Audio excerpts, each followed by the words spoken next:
진명이가 어머니 앞으로 돼 있다면서요? 그래, 법대로 처리됐어. 네 아버지도 그렇게 원하셨을 거야. 안녕하세요. 저는 박정순이라고 합니다. 올해 68세입니다. 남편이 세상을 떠난 뒤 남편의 뜻에 따라 진명이를 제 이름으로 이전받았습니다. 하지만 남편의 전처 소생인 의부사들 민호는 이를 받아들이지 못했습니다. 그리고 그날 이후 저는 상상도 못한 일들을 겪게 되었습니다. 여러분의 구독과 좋아요는 저에게 큰 힘이 됩니다. 이 이야기를 끝까지 함께 해주세요. 장례식을 마치고 집으로 돌아왔습니다. 집안은 고요했습니다. 남은 건 남편의 영정 사진과 향 냄새, 그리고 텅 빈 거실뿐이었습니다. 저는 한참을 그 자리에 앉아 남편의 얼굴을 바라봤어요. 30년을 함께 산 사람이 이렇게 한순간에 사라진다는 게 믿기지 않더군요. 남편은 평생 성실한 사람이었습니다. 젊은 시절 첫 번째 아내를 잃고 홀로 아들을 키우다가 저를 만났고 우리는 함께 새로운 가정을 꾸렸습니다. 민호는 그때 겨우 7살이었는데 저는 그 아이를 제 친자식처럼 키우려 애썼습니다. 학교 준비물도 챙겨주고 아플 땐 밤새 간호했으며 대학 등록금도 마련해줬죠. 그렇게 세월이 흘러 민호는 결혼도 하고 아들도 낳았지만 어딘가 저와의 사이엔 늘 보이지 않는 벽이 있었습니다. 친어머니가 아니라는 사실을 그 아이도 알고 있었고 저 역시 그걸 인정할 수밖에 없었어요. 남편이 죽은 뒤 법무사를 통해 상속 절차를 밟았고 법에 따라 집은 배우자인 제 명의로 넘어왔습니다. 남편이 평생 일궈온 이 집에서 저는 앞으로도 살아갈 생각이었습니다. 민호에게는 따로 말하지 않았어요. 법적으로 당연한 절차였고 괜히 오해를 살까 봐서였습니다. 그때 민호가 거실로 들어왔습니다. 검은 정장 차림의 그는 소파에 앉아 한참을 말없이 창밖만 바라봤습니다. 뭔가 할 말이 있는 듯 했지만 쉽게 입을 열지 못하는 모습이었어요. 저는 물 한 잔을 따라 그의 앞에 놓았습니다. 민호야, 힘들었지?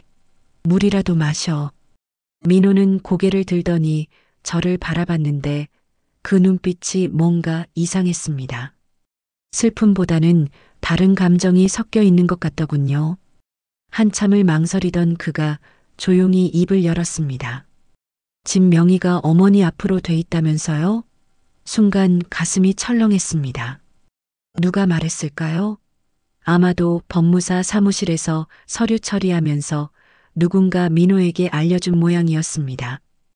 응, 법대로 처리됐어. 배우자한테 상속되는 거니까. 민호는 물잔을 들어 한 모금 마시더니 테이블 위에 내려놓고 다시 저를 바라봤습니다. 그의 얼굴엔 뭔가 불만스러운 기색이 역력했어요. 그래도 아버지 유산인데 저한테도 권리가 있는 거 아닌가요? 민호야, 너도 이미 내 집이 있잖니. 아버지도 그걸 아셨을 거야. 민호는 아무 말 없이 고개를 끄덕였습니다. 하지만 그의 표정을 보니 전혀 납득하지 못한 듯 했습니다. 저는 그때 알았습니다. 아, 이 아이가 섭섭해하는구나. 하지만 그게 정말 유산 때문인지 아니면 아버지를 잃은 슬픔 때문인지는 알 수 없었습니다. 민호는 자리에서 일어나며 말했습니다. 어머니, 저 먼저 들어가 볼게요. 수진이랑 준호가 기다리고 있어서. 그래, 조심해서 가거라. 민호가 현관문을 나서는 뒷모습을 바라보며 저는 알 수 없는 불안감을 느꼈습니다. 그의 눈빛이 자꾸만 마음에 걸렸어요. 그날 밤 저는 잠을 이루지 못했습니다. 남편이 없는 빈자리가 너무 컸고 민호와의 짧은 대화가 머릿속을 떠나지 않았어요. 창밖으로 보이는 가로등 불빛을 바라보며 생각했습니다. 혹시 제가 잘못한 걸까요? 민호에게 미리 말했어야 했을까요? 하지만 법적으로 당연한 절차였고 저는 그저 따랐을 뿐이었습니다. 그날의 짧은 대화가 훗날 모든 비극의 시작이 될 줄은 그때는 몰랐습니다. 장례를 치른 지 일주일쯤 지났을 때였습니다. 저는 남편이 입던 옷들을 정리하고 있었어요. 옷장을 열 때마다 남편의 채취가 느껴져서 자꾸만 눈물이 났습니다. 그때 초인종이 울렸고 문을 열어보니 민호가 서 있었습니다. 장례식 때와는 달리 평상복 차림이었는데 얼굴엔 피곤한 기색이 역력했습니다. 저는 그를 안으로 들이고 차를 끓여주었습니다. 민호는 거실 소파에 앉더니 가방에서 서류 몇 장을 꺼냈고 뭔가 준비해온 듯한 모습이었어요. 민호는 변호사와 상담을 했다고 말했습니다. 아버지 유산 관련해서 자기 권리가 어떻게 되는지 알아봤다며 자녀도 법정, 상속인이라는 변호사의 말을 전했습니다. 저는 그 말을 듣고 가슴이 철렁했어요. 민호에게 이미 집도 사주고 결혼할 때 많이 도와줬다고 아버지가 충분히 챙겨줬다고 말했지만 민호는 고개를 저었습니다. 그건 그거고 이건 이거라며 법적으로 자기 몫이 있으면 받아야 하는 거 아니냐고 되물었습니다. 저는 한숨을 쉬며 이 집은 줄 수 없다고 제가 앞으로 살아갈 곳이라고 말했습니다. 그러자 민호는 집을 팔아서 나눠 가지면 되지 않느냐고 말했습니다. 그 말에 저는 할 말을 잃었습니다. 집을 팔라고요? 30년을 살아온 이 집을, 남편과의 추억이 담긴 이 집을 팔라는 말이었습니다. 저는 천천히 고개를 저으며 그건 안 된다고 아버지도 원하지 않으실 거라고 말했습니다. 민호는 서류를 다시 가방에 넣으며 자리에서 일어났고 그의 얼굴엔 실망과 분노가 뒤섞여 있었어요. 제가 친자식이 아니니까 이러시는 거죠? 민호의 말이 가슴을 찔렀습니다. 저는 아무 말도 못하고 그저 바라만 봤어요. 민호는 그 말을 남기고 현관문을 박차고 나가버렸습니다. 쿵 하는 문 닫히는 소리가 너무 컸어요. 저는 그 자리에 주저앉아 한참을 울었습니다. 30년을 키운 아이가 저를 이렇게 대하다니 믿을 수가 없었습니다. 그날 이후 민호는 자주 찾아왔습니다. 올 때마다 집 문제를 꺼냈고 저는 그때마다 거절했습니다. 어느 날은 며느리 수진이 함께 왔는데 수진은 저를 보며 미안한 표정을 지었고 자기가 잘 말씀드리겠다며 죄송하다고 했습니다. 수진은 착한 아이였습니다. 결혼한 지 10년이 넘었는데 한 번도 시어머니인 저에게 불편한 내색을 한 적이 없었어요. 하지만 이번 일로 민호와 수진 사이도 좋지 않은 것 같았습니다. 한 달쯤 지났을 때 민호에게서 문자가 왔습니다. 아버지 유언장 같은 게 정말 없냐며 혹시 있으면 한번 보여달라는 내용이었어요. 저는 유언장 같은 건 없었고 법대로 처리됐다고 답장을 보냈습니다. 하지만 민호는 계속 의심하는 눈치였습니다. 마치 제가 뭔가 숨기고 있다고 생각하는 것 같았어요. 그 뒤로도 비슷한 내용의 문자가 몇 번 더 왔고 저는 그때마다 같은 대답을 할 수밖에 없었습니다. 그날 밤 저는 남편의 사진을 보며 울었습니다. 이럴 줄 알았으면 민호에게 미리 말을 해뒀어야 했나 싶었고 이렇게 관계가 틀어질 줄은 몰랐다고 남편에게 속으로 말했습니다. 남편의 사진 속 얼굴은 여전히 온화했지만 대답은 없었습니다. 저는 남편이 그립고 이 상황이 무섭고 민호와의 관계가 걱정되었습니다. 그때는 몰랐습니다. 민호가 이미 다른 계획을 세우고 있었다는 걸, 그리고 그 계획이 얼마나 끔찍한 것인지를 말이에요. 민호와 마지막으로 통화한 지 이틀이 지난 날 아침이었습니다. 저는 평소처럼 아침밥을 먹고 설거지를 하고 있었는데 초인종이 울렸습니다. 이른 아침에 누가 왔을까 싶어 문을 열었는데 낯선 두 사람이 서 있었습니다.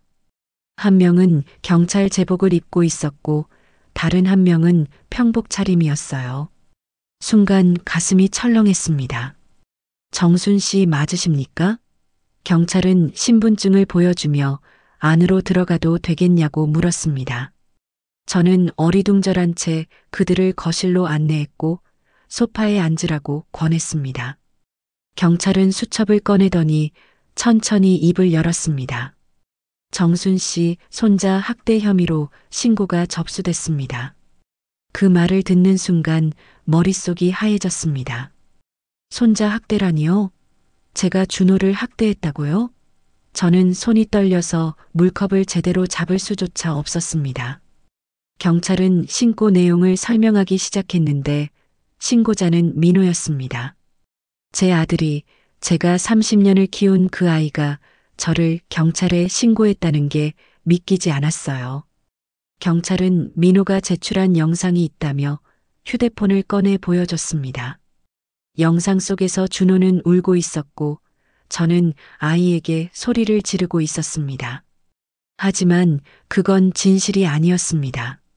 그날 준호가 계단에서 뛰어내리다가 발을 헛디뎌 넘어졌고 저는 깜짝 놀라서 아이고 준호야. 괜찮니? 할머니가 뛰지 말라고 했잖아. 라고 소리쳤던 겁니다. 아이가 다칠까봐 놀란 마음에 목소리가 커졌을 뿐이었어요. 준호는 무릎이 까져서 울었던 거고 저는 아이를 안아주며 약을 발라줬습니다. 하지만 영상은 그 장면만 잘라내서 마치 제가 아이를 혼내고 때리는 것처럼 보이게 만들어놨습니다.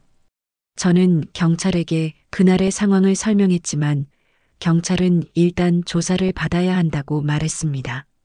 신고가 접수된 이상 절차를 밟아야 한다는 거였어요. 저는 경찰을 따라 파출소로 갔습니다. 그곳에서 조사를 받는 동안 저는 계속 울었습니다. 제가 손자를 때렸다니 그런 일은 단 한 번도 없었습니다. 준호는 제게 소중한 손주였고 제가 얼마나 그 아이를 아끼는지 아무도 모르는 것 같았어요. 조사는 2시간 넘게 이어졌고 저는 그날의 상황을 있는 그대로 설명했습니다. 경찰은 일단 조사 내용을 기록하고 추가 조사가 필요하면 연락하겠다고 했습니다. 집으로 돌아오는 길 저는 다리에 힘이 풀려 제대로 걸을 수조차 없었습니다. 왜 민호가 이러는 걸까요? 집 때문에 이렇게까지 하는 걸까요? 저는 도저히 이해할 수 없었습니다. 집에 들어와 남편의 사진을 보며 한참을 울었습니다. 여보, 우리 민호가 왜 이러는 걸까요? 제가 뭘 잘못한 걸까요?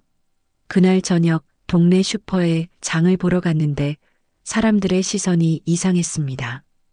평소 반갑게 인사하던 이웃들이 저를 보고는 고개를 돌렸고 누군가는 수군거리는 게 들렸습니다.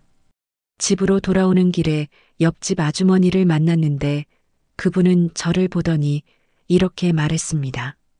정순 씨, 손주한테 그러시면 안 되지. 요즘 세상에 애를 때리면 큰일 나요. 저는 아무 말도 못하고 그냥 고개를 숙인 채 집으로 돌아왔습니다. 동네에 소문이 퍼진 것 같았어요. 저는 그날부터 밖에 나가는 게 두려워졌습니다. 사람들이 저를 어떻게 볼까, 뭐라고 수군거릴까 하는 생각에 잠도 제대로 잘 수 없었습니다. 며칠 뒤 복지센터에서 연락이 왔습니다. 아동학대 의심 사례로 접수됐으니 방문 조사를 하겠다는 내용이었습니다. 저는 그들을 맞이해 집안을 보여줬고 준호와 함께 찍은 사진들도 보여줬습니다. 하지만 복지센터 직원은 딱딱한 표정으로 서류만 적어갈 뿐이었습니다. 조사가 끝나고 혼자 남았을 때 저는 거실 바닥에 주저앉아 한참을 울었습니다. 그날 이후 저는 마을에서 손주를 때리는 할머니로 낙인 찍혔습니다. 아무도 제 말을 믿어주지 않았어요. 30년을 이 동네에서 살았지만 단 하루 만에 저는 모든 걸 잃은 기분이었습니다.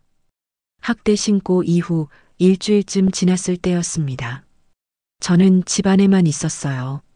밖에 나가면 사람들의 시선이 무서웠고 누가 뭐라고 할까봐 두려웠습니다. 냉장고에 있는 음식으로 끼니를 때우며 하루하루를 보냈습니다. 그러던 어느 날 우편물이 한 통 왔습니다. 복지센터에서 보낸 조사 통보서였습니다. 내용을 읽어보니 추가 조사가 진행 중이며 결과에 따라 법적 조치가 있을 수 있다는 경고가 적혀 있었습니다. 손이 떨렸습니다. 법적 조치라니 저는 정말 아무 잘못도 하지 않았는데 말이에요. 그날 오후 민호가 찾아왔습니다. 문을 열어주니 민호는 서류 가방을 들고 들어왔고 평소와 달리 냉랭한 표정이었습니다. 거실 소파에 앉은 민호는 가방에서 서류 한 장을 꺼내 테이블 위에 놓았습니다. 저는 그 서류를 집어들고 읽기 시작했는데 순간 숨이 멎는 것 같았습니다. 유언장이었습니다. 그것도 남편의 이름으로 작성된 유언장이었어요. 아버지 유언장의 집은 제 소유로 돼 있습니다. 이제 나가주세요. 민호의 목소리는 차가웠습니다. 저는 떨리는 손으로 유언장을 다시 읽었습니다. 본인 김철수는 본 유언장을 통해 재산을 다음과 같이 분배한다. 주택은 아들 김민호에게 상속한다. 남편의 필체처럼 보였지만 뭔가 이상했습니다. 남편이 이런 유언장을 남겼다면 제게 말했을 텐데 한 번도 들은 적이 없었습니다. 저는 민호를 바라보며 물었습니다.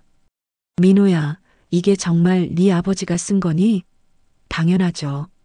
법무사 도장도 찍혀 있잖아요. 저는 유언장을 자세히 살펴봤습니다. 법무사 직인이 찍혀 있었고 날짜는 남편이 죽기 2달 전이었습니다. 하지만 뭔가 석연치 않았어요. 남편은 그때 아프지도 않았고 갑자기 유언장을 쓸 이유가 없었습니다. 게다가 이미 저한테 집 걱정하지 말라고 했던 사람이 왜 민호한테 집을 준다는 유언장을 남겼을까요? 민호야, 이건 뭔가 잘못된 것 같아. 네 아버지가. 어머니, 저도 이러고 싶지 않아요. 하지만 법이 법이잖아요. 유언장이 있으면 그대로 따라야 하는 거고요. 민호는 가방에서 또 다른 서류를 꺼냈습니다. 진명의 이전 신청서였습니다. 이미 절차를 밟고 있다는 듯이 제 서명만 있으면 된다는 식이었어요.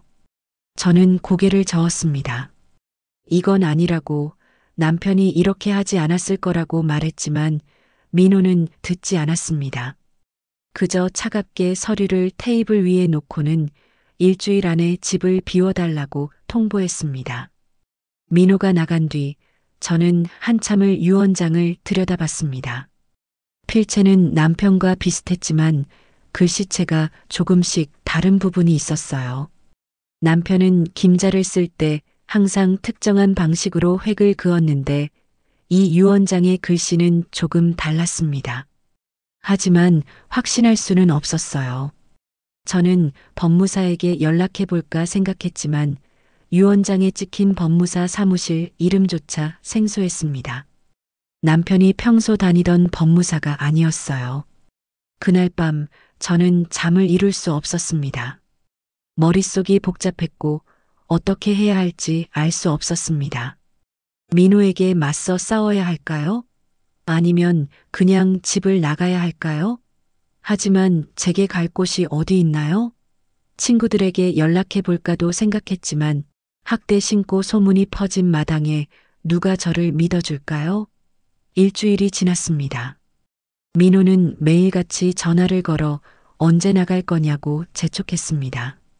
저는 더 이상 버틸 수 없었어요. 어느 날 저녁 저는 낡은 가방 하나에 옷가지 몇 벌과 남편의 사진을 넣었습니다. 30년을 살았던 이 집에서 가져갈 수 있는 건 그게 다였습니다.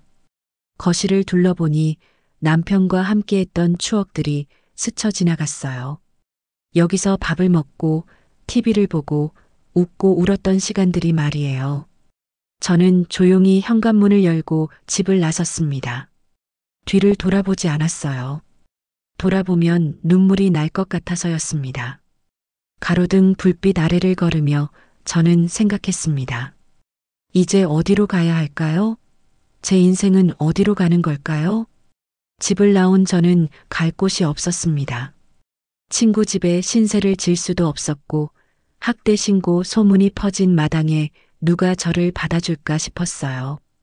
결국 저는 근처 고시원에 방을 하나 얻었습니다. 좁은 방이었지만 잠잘 곳이 있다는 게 다행이었습니다. 짐을 풀고 앉아 있으니 허탈했어요. 평생 모아온 게 가방 하나에 들어가는 옷가지와 남편의 사진뿐이라는 게 서글펐습니다. 며칠 동안 저는 밖에 나가지도 못했습니다. 방 안에서 라면으로 끼니를 때우며 하루하루를 보냈어요. 가끔 창밖을 내다보면 지나가는 사람들이 다 저를 아는 것 같았고 손가락질하는 것 같았습니다. 밤이 되면 민호 생각이 났습니다. 어떻게 저를 이렇게까지 할 수 있을까? 제가 정말 그 아이한테 그렇게 나쁜 사람이었을까 하는 생각이 들었어요. 일주일쯤 지났을 때 휴대폰에 낯선 번호로 전화가 왔습니다. 받아보니 수진이었습니다. 며느리의 목소리는 떨리고 있었어요. 어머니, 어디 계세요? 괜찮으세요? 수진아, 나 괜찮아. 걱정 마. 어머니, 제가 할 말이 있어요. 꼭 만나 뵙고 싶어요. 수진의 목소리엔 뭔가 절박함이 느껴졌습니다. 저는 고시원 근처 카페에서 만나자고 했고 수진은 곧바로 오겠다고 했습니다. 1시간 뒤 카페에 도착한 수진은 핸드백을 꼭 껴안고 있었어요. 얼굴은 창백했고 밤새 잠을 못 잔 듯 눈이 충혈돼 있었습니다. 어머니, 죄송해요. 제가 진작 알았어야 했는데. 수진은 울먹이며 이야기를 시작했습니다. 준호 아빠가 요즘 새벽마다 이상하게 행동했어요. 서재에서 뭔가 숨기는 것 같아서 확인해 봤더니 이게 있더라고요. 수진은 핸드백에서 USB를 꺼내 제 앞에 놓았습니다. 어머니, 이 안에 진짜 CCTV 영상이 들어있어요. 준호 아빠가 편집하기 전 원본이요. 저는 떨리는 손으로 USB를 받았습니다. 수진은 계속 설명했어요. 민호가 영상을 일부러 잘라서 제가 학대하는 것처럼 만들었다고, 그리고 유 원장도 위조했다고 말했습니다. 유 원장 초안 파일과 시아버지 필체 연습 흔적까지 다 있다고 했어요. 어머니, 이거 가지고 법원에 가세요. 진실을 밝혀야 해요. 수진의 말에 저는 한참 동안 아무 말도 못했습니다. 민호가 그렇게까지 했다는 게 믿기지 않았어요. 아니, 믿고 싶지 않았습니다. 그래도 제가 키운 아들인데 어떻게 이렇게까지 할 수 있을까요? 수진아, 너 괜찮겠니? 민호가 알면. 괜찮아요, 어머니. 저도 이제 더는 못 참겠어요. 어머니가 얼마나 저한테 잘해주셨는데 제가 모른 척할 수 없어요. 수진은 제 손을 꼭 잡았습니다. 그 손에서 따뜻함이 느껴졌어요. 이 세상에 저를 믿어주는 사람이 아직 있다는 게 감사했습니다. 저는 수진을 꼭 안아줬고 수진도 저를 안으며 울었습니다. 어머니, 꼭 이기셔야 해요. 제가 증인으로 나설게요. 수진의 말에 저는 용기를 얻었습니다. 이제 더는 도망치지 않기로 했어요. 진실을 밝혀야겠다고, 민호의 거짓을 세상에 알려야겠다고 결심했습니다. 수진이 준 USB를 들고 저는 법률 상담을 해주는 무료 변호사 사무실을 찾아갔습니다. 젊은 여자 변호사가 제 이야기를 들어주며 USB 안의 파일들을 하나하나 확인했고 이건 충분히 싸울 만하다며 유 원장 위조와 무고죄로 민호를 고소할 수 있다고 말했습니다. 저는 망설였어요. 그래도 제가 키운 아들인데 법정까지 가야 하나 싶었지만 변호사는 진실을 밝히지 않으면 평생 억울하게 살아야 한다며 용기를 내라고 했습니다. 결국 저는 민호를 고소했고 변호사는 이런 형사사건은 검찰에서 수사해서 기소한다고 설명해 줬습니다. 고소장을 제출하고 나니 한편으론 후련했지만 다른 한편으론 마음이 무거웠는데 민호가 처벌받으면 어쩌나 하는 걱정과 그 아이 인생이 망가지는 건 아닐까 하는 두려움이 밤새 저를 괴롭혔습니다. 경찰 조사가 끝나고 사건이 검찰로 넘어갔으며 한 달쯤 지나 검사님께서 연락을 주셨습니다. 민호를 기소했다고 유언장 필적 감정 결과도 나왔는데 위조가 확실하다고 말씀하셨어요. 재판 날짜가 잡혔고 저는 피해자이자 증인으로 법정에 나가게 됐습니다. 첫 재판날이 됐습니다. 법정에 들어서니 민호가 피고석에 앉아 있었는데 저와 눈이 마주쳤지만 민호는 고개를 돌렸습니다. 재판장이 입장하고 재판이 시작되자 검사는 유언장 필적 감정 결과를 제출하며 말했습니다. 유언장 필적 감정 결과 고인의 필체와 불일치합니다. 위조로 판단됩니다. 그 말을 듣는 순간 가슴이 뛰었습니다. 역시 민호가 위조한 거였어요. 재판장은 민호에게 유언장을 어떻게 작성했느냐고, 누가 작성했느냐고 물었지만 민호는 한참 동안 입을 열지 못했고 옆에 있던 변호사가 뭐라고 귓속말을 했지만 민호는 그저 고개만 숙이고 있었습니다. 다음은 수진의 차례였습니다. 수진은 증인석에 서서 선서를 했고 검사가 피고인이 CCTV 영상을 편집한 사실을 아느냐고 어떻게 알게 됐느냐고 물었습니다. 수진은 떨리는 목소리로 대답했어요. 남편이 새벽마다 서재에서 컴퓨터 작업을 했어요. 이상해서 확인해 봤더니 USB에 원본 영상과 편집 파일이 있었습니다. 검사는 법정에 USB 파일을 재생했고 큰 스크린에 영상이 나타났습니다. 준호가 계단에서 넘어진 뒤 울면서 거실로 들어오는 장면이 나왔고 저는 놀라서 달려가 아이를 안아주며 무릎에 난 상처를 확인하고 약을 발라주고 있었습니다. 그 다음은 편집된 영상이 나왔는데 제가 소리치는 부분과 준호가 우는 부분만 남아 있었고 앞뒤 맥락은 모두 잘려 있었어요. 보시다시피 피고인은 영상을 조작해 모친을 아동학대범으로 몰았습니다. 검사의 말에 방청석에서 웅성거리는 소리가 들렸습니다. 재판장은 민호에게 다시 인정하느냐고 왜 이런 짓을 했느냐고 물었고 민호는 한참 동안 아무 말도 하지 않다가 결국 작은 목소리로 입을 열었습니다. 죄송합니다. 제가 잘못했습니다.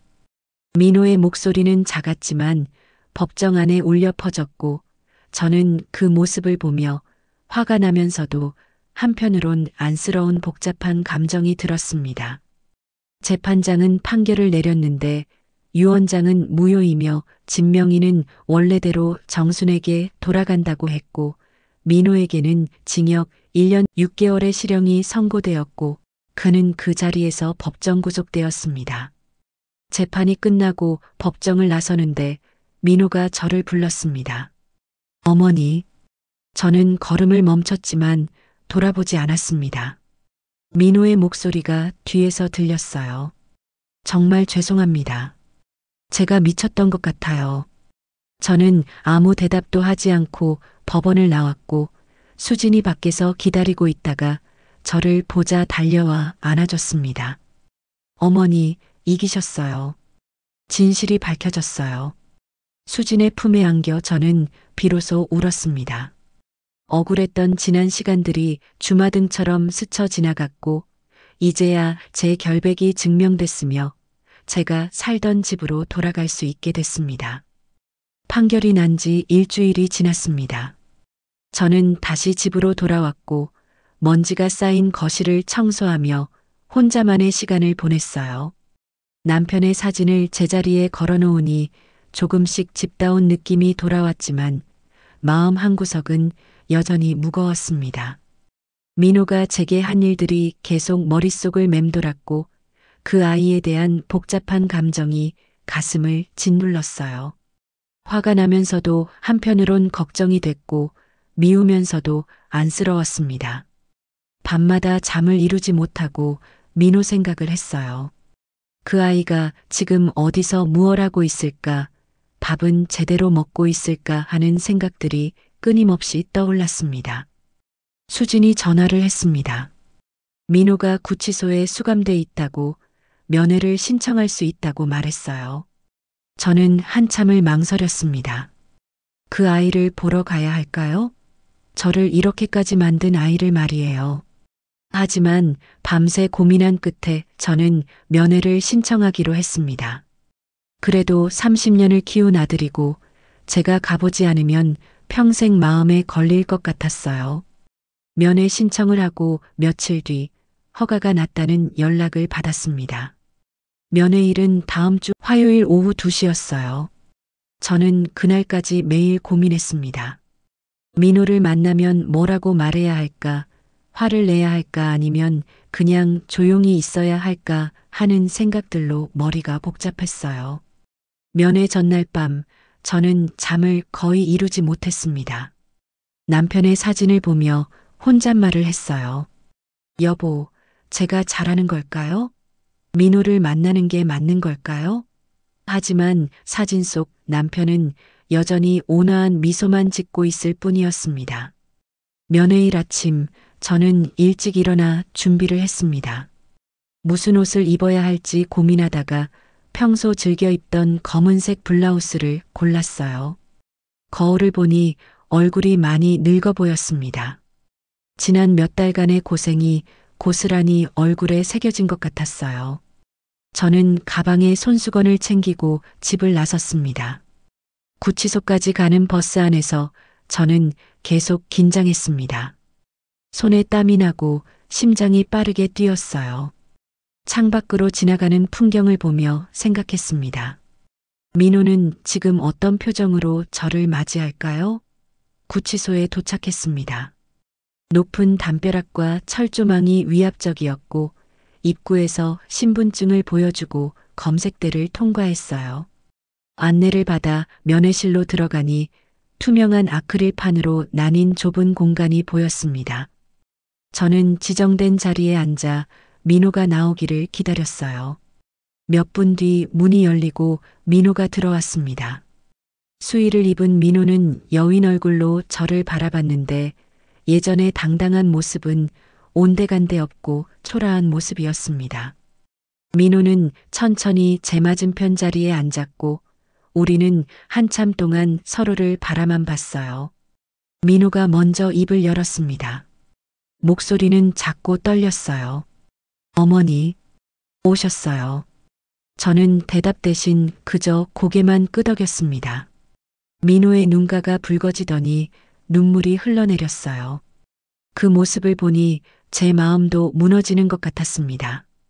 민호는 고개를 숙이고 한참을 울더니 떨리는 목소리로 말했습니다. 죄송해요, 어머니. 제가 정말 미쳤던 것 같아요. 저는 여전히 아무 말 없이 민호를 바라봤습니다. 민호는 계속 말을 이어갔어요. 집 때문이 아니었어요. 정말로요. 그냥 어릴 때부터 저는 늘 친엄마가 아닌 사람과 사는 게 불편했어요. 아버지가 어머니만 챙기시는 것 같았고 저는 늘 혼자인 것 같았습니다. 민호의 말에 저는 가슴이 아팠습니다. 그 아이가 그런 마음을 품고 살았다는 게 처음 알게 된 사실이었어요. 아버지가 돌아가시고 집이 어머니 명의로 넘어갔다는 걸 알았을 때 갑자기 화가 났어요. 저도 아들인데 저한테는 아무것도 없다는 생각이 들었습니다. 하지만 그건 핑계였어요. 진짜 이유는 전 평생 사랑받지 못했다는 기분이 싫었던 거예요. 민호는 눈물을 닦으며 말을 이었습니다. 어머니가 저한테 얼마나 잘해주셨는지 알아요. 아플 때 밤새 간호해 주시고 대학 등록금도 대주시고 결혼할 때도 도와주셨잖아요.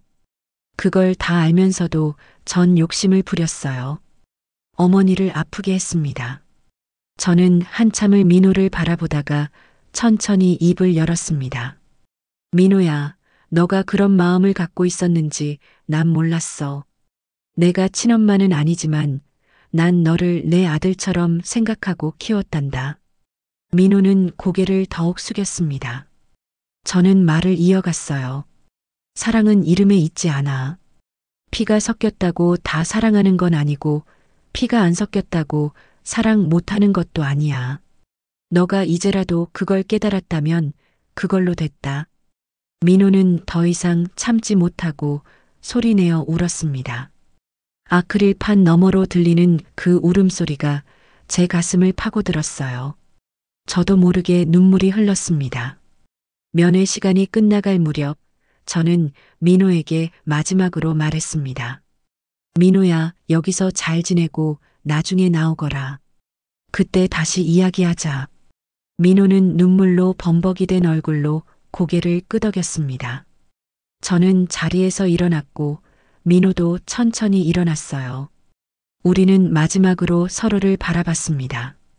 그리고 저는 면회실을 나섰습니다. 구치소를 나오는 길, 저는 한결 가벼워진 마음으로 버스에 올랐어요. 민호를 용서한 건지 아니면 그저 놓아준 건지 잘 모르겠지만 이제는 조금 편안해진 것 같았습니다. 민호를 면회하고 돌아온 지 한 달쯤 지났습니다. 저는 집에서 평범한 일상을 되찾아가고 있었어요. 동네 사람들도 진실을 알게 되면서 다시 인사를 건넸고 저는 조금씩 마음의 평화를 찾아가고 있었습니다. 어느 날 저녁 초인종이 울렸습니다. 수진이 준호의 손을 잡고 와서 반찬을 한 보따리 들고 있었어요. 저는 그들을 반갑게 맞이하며 집 안으로 들였습니다. 된장찌개를 끓이고 밥상을 차렸는데 오랜만에 집안에 사람 사는 소리가 들리니 참 좋았습니다. 할머니, 된장찌개 냄새 완전 최고예요. 준호가 숟가락을 들고 말하자 저는 웃음이 났습니다. 우리는 함께 밥을 먹으며 이런저런 이야기를 나눴어요. 창밖으로 노을이 지고 있었고 따뜻한 저녁이었습니다. 식사를 마치고 수진과 준호가 돌아간 뒤 저는 혼자 거실에 앉아 있었습니다. 저는 남편의 사진 앞에 앉아 조용히 말했습니다. 여보, 이제야 진짜 집 같아요. 사진 속 남편은 여전히 미소 짓고 있었습니다. 저는 가방에서 오늘 오후에 변호사 사무실에서 받아온 서류를 꺼냈어요. 며칠 전 변호사를 찾아가 작성한 제 유언장이었습니다. 변호사 선생님 앞에서 또박또박 서명하며 적어내려간 문장들이 눈에 들어왔어요. 본인 정수는 본 유언장을 통해 재산을 다음과 같이 분배한다. 주택은 아들 김민호에게 상속한다. 저는 그 유언장을 가만히 쓰다듬으며 쓸쓸하게 웃었습니다. 민호야, 어차피 내가 죽으면 이 집은 다 네 거야. 너가 그렇게 급하게 굴 필요가 없었는데. 목소리가 떨렸습니다. 민호는 몰랐겠죠. 제가 변호사를 찾아가 유언장을 쓰러 갔다는 걸, 제가 죽고 나면 이 집이 고스란히 그 아이 앞으로 넘어가게 해뒀다는 걸 말이에요. 그저 조금만 기다렸으면 됐는데 그 아이는 너무 급했고 욕심을 부렸습니다. 저는 유언장을 서랍에 조심스럽게 넣으며 남편의 사진을 바라봤어요. 여보, 우리 민호 나중에 이 사실 알면 얼마나 후회할까요? 하지만 괜찮아요. 그것도 그 아이가 배워야 할 거니까요. 창밖으로 밤하늘의 별들이 반짝이고 있었습니다. 사람은 욕심으로 무너지지만 진심으로 다시 일어날 수 있다는 걸, 그리고 용서는 상대를 위한 게 아니라 나 자신을 위한 거라는 걸 이제야 깨달았습니다. 민호가 알든 모르든 이 집은 언젠가 그 아이 것이 될 겁니다. 하지만 그때쯤이면 민호도 깨닫겠죠. 집보다 중요한 게 무엇인지, 돈보다 소중한 게 무엇인지를요. 저는 천천히 불을 끄고 침대에 누워 눈을 감았습니다. 남편의 채취가 남아있는 이불을 끌어안으니 마음이 따뜻해졌어요. 민호가 출소하는 날, 저는 교도소 앞에서 그 아이를 기다려줄 겁니다. 그리고 함께 집으로 돌아와 따뜻한 밥 한 끼를 나눌 거예요. 그때 민호가 서랍 속 유언장을 보게 되면 어떤 표정을 지을까요? 아마도 한참을 울 것 같습니다. 하지만 그것도 그 아이가 배워야 할 것들이니까요. 사람은 잃어봐야 소중함을 알게 되고 욕심을 내려놔야 비로소 진짜 사랑이 무엇인지 깨닫는 법이니까요. 오늘 밤은 편안히 잠들 수 있을 것 같았습니다. 오랜만에 말이에요.